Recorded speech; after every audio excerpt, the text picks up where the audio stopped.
morning, viewers. You are welcome to Slate on Abuja City Journal. My name is Ido Patrick, and with me this morning to discuss and dissect issues is Mr. Adegun Abraham. Mr. Adegun, you are welcome. Thank you very much. Actually, Mr. Adegun is making his debut on the program, and you are welcome, Mr. Adegun, once again. Thank you very much. Good morning. Thank you. So this morning we'll be talking about the political crisis in Ondo State. As in, over the last few days, a lot of meetings. Though this thing has been building up for like 6 months, but it has gotten to a stage where the president asked to step in, and the president stepping on over the weekend. He was able to convince the party to snatch their sword. Mr. Adegun, what will you make up of everything that is happening in Ondo State? The genesis, how did we get to this stage? Well, we understand that this is politics, and everything that has to do with Governor Akeredolu and his deputy is actually politics, has been the thing that has actually brought them to this very stage. We all know that Akeredolu at a point in time, was flown out of the country to, for medical checkup. And that escalated to probably 3 months thereabouts. And naturally, going by Nigerians' law, that should have actually given a road to another person to step in. Probably pending the time. Yes, pending the time it comes back. But we have it that politics was actually playing out, where the loyalists of Akeredolu were like, okay, should his deputy, comes in, probably it would sideline those people who are actually also loyal to the governor. So this is actually politics, and it's quite unfortunate that we as a state, for example, Ondo State for that matter, Southwest, that they pride themselves in a political expediency. They pride themselves in political strategists and all that, and with the level of awareness, it's quite discouraging, and it's quite discouraging. Mr. Adegun, considering the fact that when you put all these things together, yes, sir. Next year the Ondo people will be going to the poll to elect a new. Is it about who will take over from Akeredolu? Exactly, that's what I said. If his deputy steps in now, that one it will give him more leverage to have his people also to come to drop them on board. And this is actually what those people who are sympathetic to Akeredolu, this is what they are considering. They are considering the fact that should his deputy Lucky comes in now, it would probably sideline those people who are also loyal to Akeredolu. And if I were to be in his shoe, that's what I would have done, because this is politics. Once you get there, you have to protect your interest. You have to protect those people who are loyal to you. You have to protect those people who you think should have, who you think the governor was not fair to before your emergence. And that's actually normal. But when you look at it, Lucky Ayedetiwa and Governor Akeredolu, Governor Akeredolu nominated him to be his running mate in the election. This is politics. So are we now saying that he cannot step in for his boss? Because ordinarily people will be looking at it that he can even run for the election next year, even if Governor Akeredolu is ill and healthy. This deputy governor is, as in the constitution gave him the right to vie for that office. Absolutely. So why will anybody now be trying it is the right of everybody, every indigene of Ondo State to vie for that office, in as much as you are qualified, in as much as you are from that state. And what actually qualifies them, probably the minimum is school certificate. So anybody is actually qualified to to run for that office. And that is actually what is also playing out in Ondo State. Was in Edo State, you have a situation whereby Philip Swaib and Obaseki are actually at loggerhead because of the next election. And that is an average politician for you in Nigeria. They always think ahead. It is at this stage, they are also thinking of tomorrow. If Akeredolu should leave that place now, there are many people who are actually loyal to him, and it will affect many of those people. So himself, having his people who are also loyal to him, he want to bring all those people on board. And there is a vacuum. In as much as the governor is leaving, there are many people also coming in. In as much as his loyalists are also leaving, there are many also loyalists filling in those gaps. So that is the problem we have on our hands in Ondo State. That brings me to another question, Mr. Adegun. See, a deputy governor, as in the relationship between a deputy governor, between a governor and a deputy governor, the constitution is very, very clear about who take over from, as in case of death, in case of incapacity. But if I can nominate you to be my deputy governor, that means I'm also good to be the governor of the state. No. The issue, don't mix it up. Nobody is actually querying the fact that the deputy governor is not fit. But Akeredolu as a governor would have somebody who he probably prefer to be his successor than his deputy. That means deputy governor, that means Akeredolu, that means deputy, for the fact that you cannot trust your deputy governor. So what is he doing there? The thing is this: when you want to actually, there is a saying that when you want to know the true attitude of human being, give them power, give them money. So probably what Akeredolu thought of him is not what he actually manifested when he became the deputy governor. So probably Akeredolu might have seen one or two attributes of that deputy governor that he doesn't actually like, and he was like, okay, since I can, since in your acting capacity as a deputy governor, you've manifested these attributes, let me look for somebody else that to can actually do the job. Yes, that can actually be 100% loyal, because 90% loyalty in politics is not loyalty. Acceptable. It is not loyalty. It must be 100% loyalty. Probably Akeredolu might have seen something in this current deputy governor that he doesn't align with. His vision. And yes, and it is looking for somebody who has that 100% loyalty, who will probably fill in the gap and who will be 100% carry the legacy Akeredolu will be leaving behind. So that's what is actually playing out. It still brings us to, you are still on those states. What's the way out now? What's the way out? Oh, well, the way out, I think the president of the country should be, being the leader of the party. Then we have the Ganduje, their national chairman, should be the one to fashion way out for Ondo politics. But I think the president has acted, he has played the father role to have called the deputy governor, the two factions to round table to have a discussion. But I think based on the outcome of that meeting, I still believe there are many things that are left to be done. In that meeting, there was not the governor was not in attendance, and that also tells you the fact that how can you shave somebody's head without absence. So this is the matter, and individual will run away with what actually suits them, what actually fits them. The narrative. The faction of the deputy governor are saying, okay, the president has endorsed them to has endorsed the deputy governor to be acting governor, and the faction of the Akeredolu are saying no, and the status quo remain that he has to be the deputy governor. So these are what I think.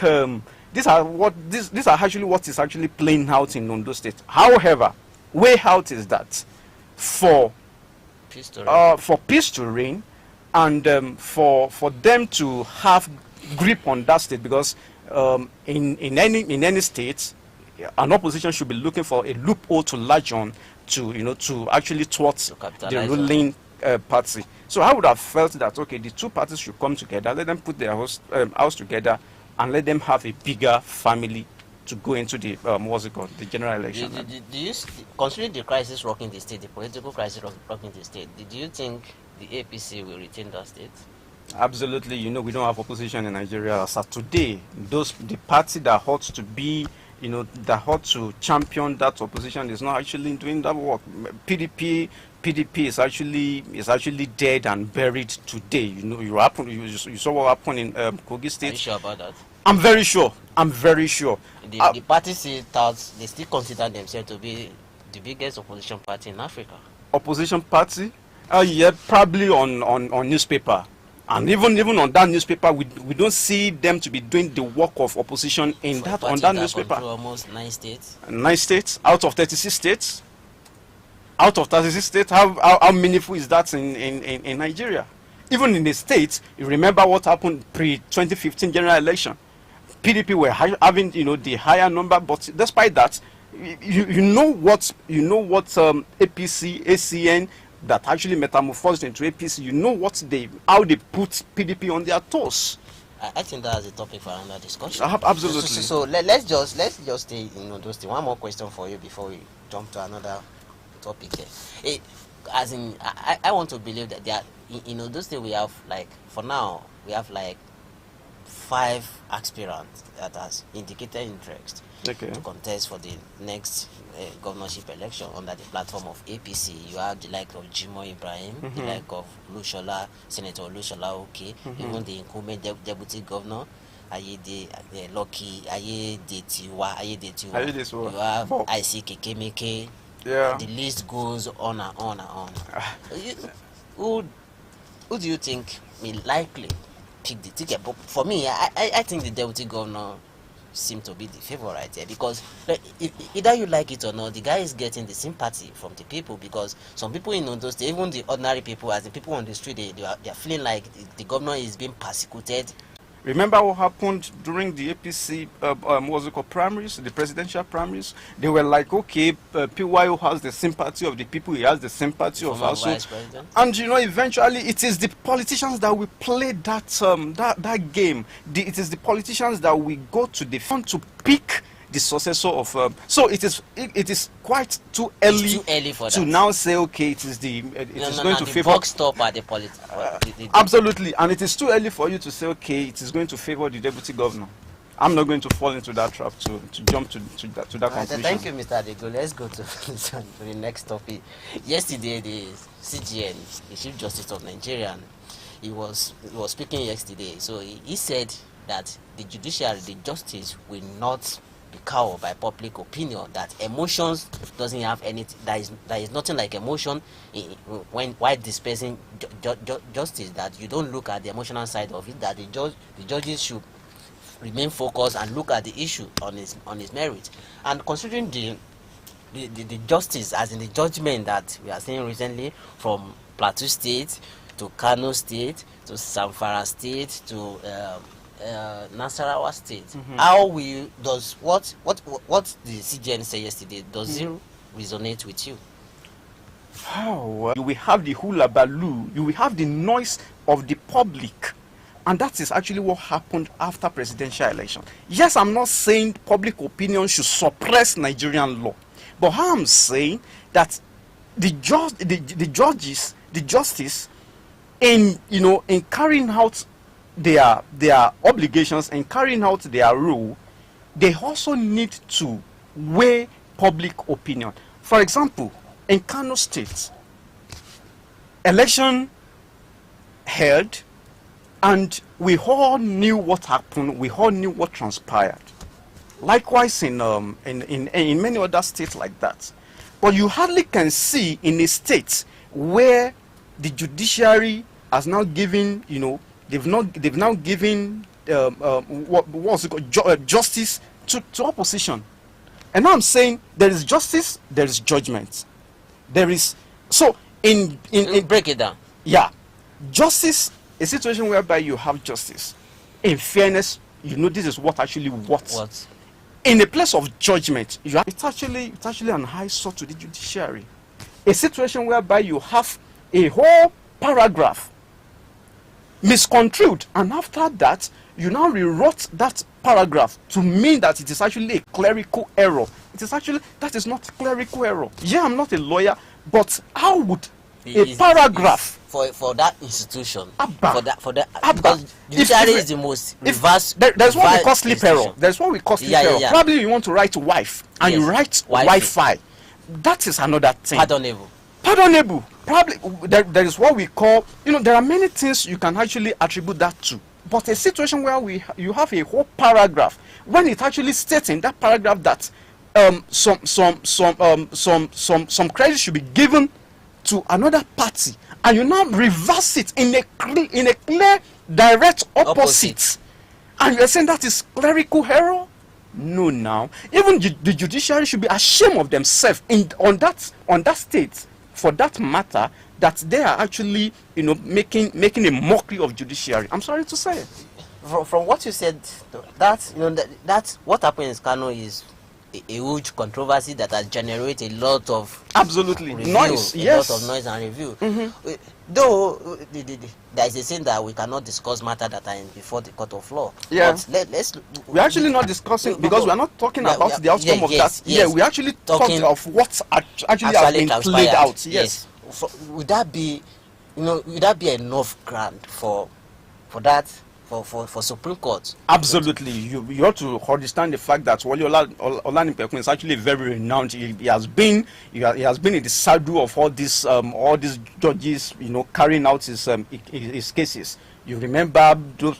There are many cases he has handled, right from the time of Obasanjo, Sarah, down to even Tinubu before he became president, the current president. So there are many things he knows far better than what we know, and he has already said it. He has gone to the media and said, that look, should be enough ground. That is already enough ground for Supreme Court. He even said that it is not even in the jurisprudence of appeal court to reverse their error. It is the error of the Supreme it is the error of the appeal court. Then let the Supreme Court decide on that. Decide on that. Yes. So you think going forward that would be that is enough ground. I'm sorry. Enough ground. It is the fault of the appeal court. That is enough ground. It is the duty of the Supreme Court to correct the fault. Exactly. To correct the error in the court of law. That brings me to what happened in Plateau State. Okay. The Plateau judgment. If you recall that the only ground that the Court of Appeal used to cancel that, to invalidate that, and to that election, the election of governor of Plateau State, is that the PDP refused to conduct a valid Congress. Again, this is why I said our judiciary they are now making a mockery of themselves. I'm sorry to say. I meticulously listened to the ruling of Supreme Court when they were actually, given their judgment, their ruling on APC, PDP, and even Labour Party at their peak, the Supreme Court judgment. And in that ruling, in that judgment, one of the justices said, and that they don't have the right, that it is not in their powers to now subvert or to now truncate the decisions they've already made. Now, so when it is it has now come to Plateau State, where appeal court is now saying again that the decision of the party or of the prior to the primary selection is actually what they can also come against and subvert again. This is actually a two contradicting stance, one of the Supreme Court, one of the appeal court. So I would expect this is what you said while you were making ruling concerning Atiku and President Tinubu. So why is it that a lower court is now saying they have the power to subvert what the party actually stood for? But I think this is very interesting too. Very interesting. I think what happened in Plateau State happened to APC also in Zamfara State. Absolutely. Where the Supreme Court and just discarded all. And that's why I said, I'm sorry to say again, that the judiciary are making mockery, and I think there is. We even having a contradicting judgment. Oh well, probably you need to ask the judiciary and to come clean and let us know why judges will pronounce different judgments on similar matters. And this is actually, and I saw this is actually a mockery to Nigerian I don't judiciary. think it's good for the judicial system. That's what I'm saying. Wherever we have a contradicting verdict from appeal. That's what I'm saying. Now, because APC, virtually all the judgment that has actually read out now, turns out to favor APC. Party.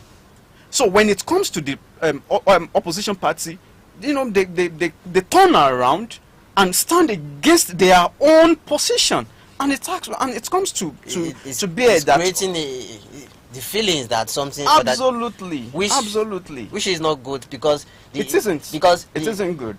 the confidence that the ordinary citizen have in judiciary shouldn't be eroded just like that. Absolutely. It isn't good for the image of the country, for that matter. Even for the investors that are coming. If our judiciary is being seen that they are being teleguided, of course, it's not good. Of course. And I think that's why the ACJ actually came out to say, okay, oh yes, despite the fact that we have shortcomings in our own